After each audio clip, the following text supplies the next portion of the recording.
Hi, I'm Joe. I'm the founder of GrowFit. Thank you for joining us here today.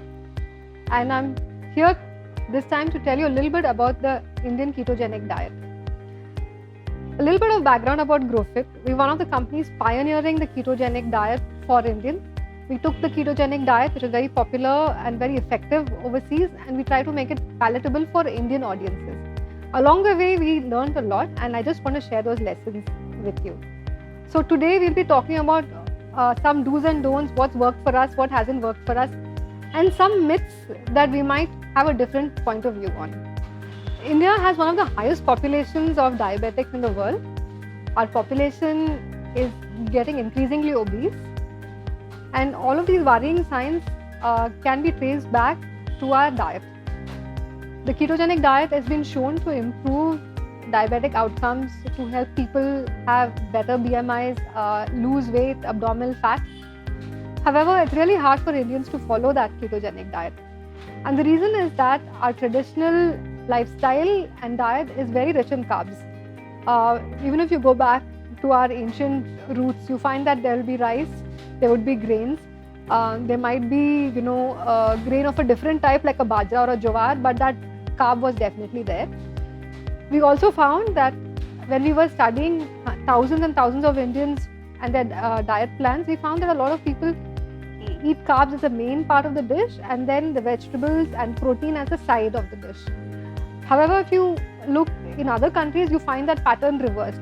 You might find the protein or the green being the main part of the dish and the carb being a side component of the dish. We first started looking at the ketogenic diet as a point of intrigue. We wanted to do tests with people, and we had a small group of about 10 people that we were working with. The first set of experiments that we did, we gave them a reduced calorie diet, and almost nobody lost weight. There was no improvement in any marker. The reason was that they were so hungry, they were not only eating what we gave them, but on top of that were sneaking in other food. So that was a non-starter. The second thing that we did is to start with a low carb diet. Now, before the genesis of GrowFit, we had to look at what was available in the market that was keto friendly, and we found mostly Western foods, paneer, probably cheese, baked dishes of that kind. And we found that after a week being on a ketogenic diet or a low carb diet at least, a lot of people had a change in life, in markers. So they lost weight around their waist, they lost weight. However, they said, we hate this food so much, we would rather be fat than eat it. They really craved the desi tastes and spices and salts, and it felt like too much to them to give up both the foods that they loved as well as the flavors that they loved in order to achieve a health goal. So that became the beginning of a long journey for us to figure out how to make it possible for Indians to get on the ketogenic diet, be consistent on the ketogenic diet, and be successful on the ketogenic diet. Second part of it is that many of us are professionals. It's very likely that we're not making our own food. If you're making your own food, that's awesome. But I think a lot of people are busy raising children, running companies, working, traveling. It's really hard for them to make their own food every single time. So when we think about that, it means that either the food has to be so easy to prepare that someone who doesn't know anything about the ketogenic diet can prepare it for you, or you should be able to prepare it yourself with a minimum of effort. The reason that you need to do that is because, going back to step one, the Indian diet is rich in carbohydrates. So if you go out and eat at a restaurant, chances are very high that you're not going to get a keto-friendly meal.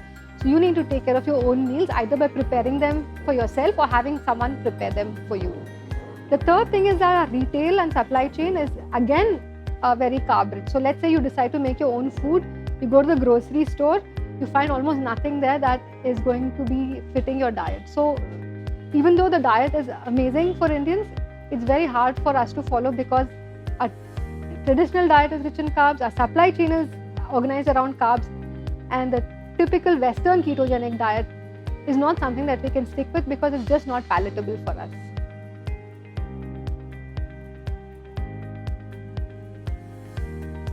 A lot of people have reached out to us asking if the ketogenic diet is something that they can be successful on. And my answer is, of course. We help people be successful of all ages, of all budgets, of all kind of dietary preferences. This is something that we specialize in. We would love to hear from you and see how we can work together on making the ketogenic diet one of your choices for a healthy lifestyle. The key to success in the Indian ketogenic diet is to really commit to it. Unlike other diets like the low-fat diet, which we don't really measure to that much, the Indian ketogenic diet requires you to be consistent every time. So you really have to commit.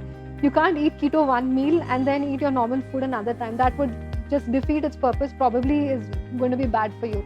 So it's like choosing a lane. Choose a lane and stick to it. In this case, you've chosen the ketogenic diet lane. On the other hand, it doesn't mean that you have to give up all joy in life. There are ways to be creative with the ketogenic diet, and that's one of the reasons that we've put so much effort into it at GrowFit. You can learn to use flours like almonds. You can learn to use alternate sweeteners. You can learn to switch out your carb-rich vegetables like potatoes with lower carb vegetables like broccoli, cauliflower, and capsicum.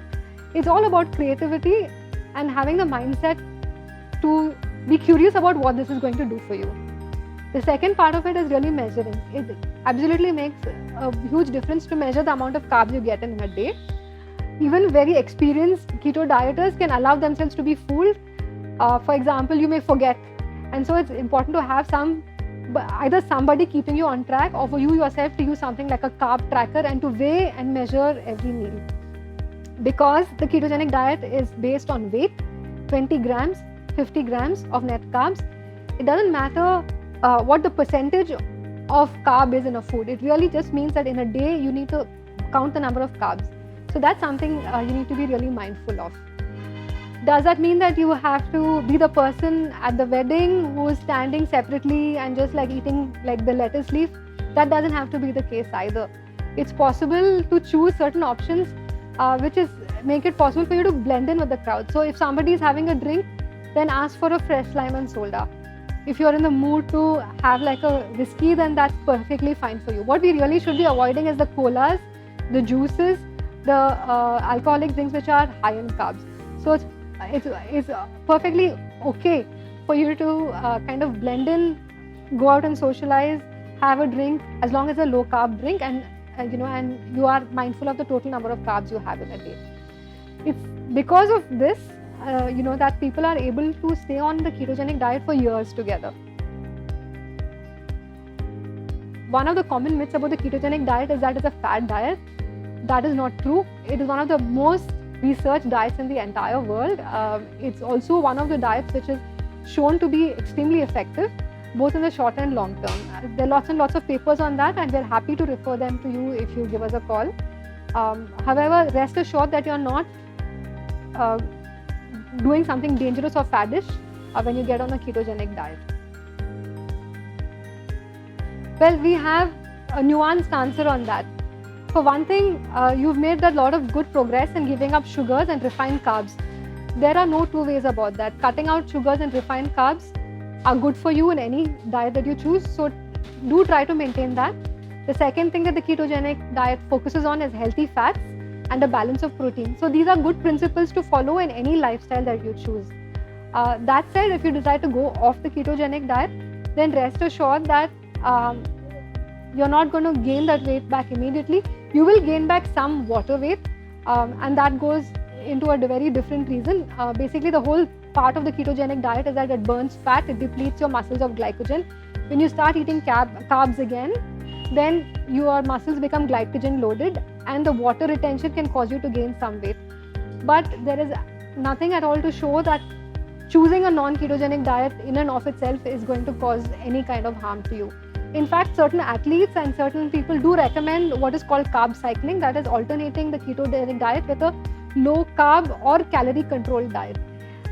What I mean to say is, if you stop the ketogenic diet and eat gulab jamuns every single day, there's no way that can end well. But on the other hand, if you get out of the ketogenic diet and you choose a low fat or some other adequate balanced diet, then that would probably work out really well. A lot of our customers, we find that they are on the ketogenic diet, then they go off it, then they come back, and that may reflect a series of things, that may reflect life changes that cause them to travel, attend weddings, whatever it is. In that sense, while the best option of all is to stay on the ketogenic diet for a really long time, if you're not able to do it, you can always come back. It's helpful to have a nutritionist, a dietitian, or a doctor follow along with you on this journey. But if you can't, then you can just reach out to us and we'll do our best to help out.